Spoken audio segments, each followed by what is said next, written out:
Should all forms of government welfare be abolished? Questions to ask ourselves. Welfare is the provision of minimal level of well-being and social support for all citizens. The idea of welfare helping the less fortunate is truly a noble idea, but does it always work the way it should?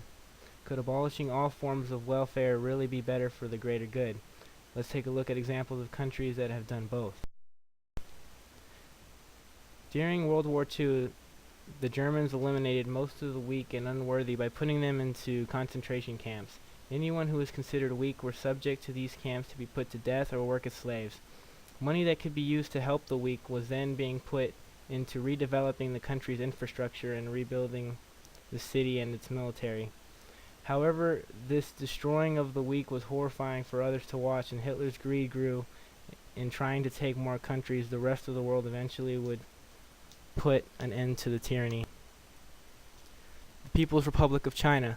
The Republic of China is considered to be today's most socialized countries and one of the most socialized countries in the world.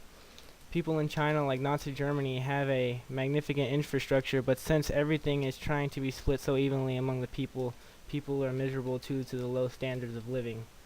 The country is, however, the most populated and arguably the most powerful.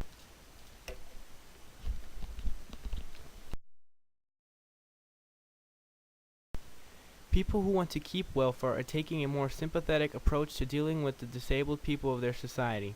The problem is that these same people they are trying to help could be doing more harm because there is no need to improve yourself if the government is willing to support you.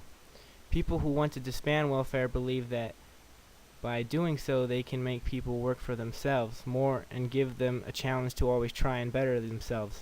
The problem is that in our modern day society, if you have money, it's easier to make money. People who have nothing have a much greater challenge than those who have money for them all their lives. Plus, this is always the problem with fraud. So perhaps the argument isn't so black and white, but perhaps moderation of welfare is a good idea. Because that is currently what the U.S. government is doing, but it seems to be failing. The government is still trying to figure out the best way to moderate this. More time is needed for people to figure out the right balance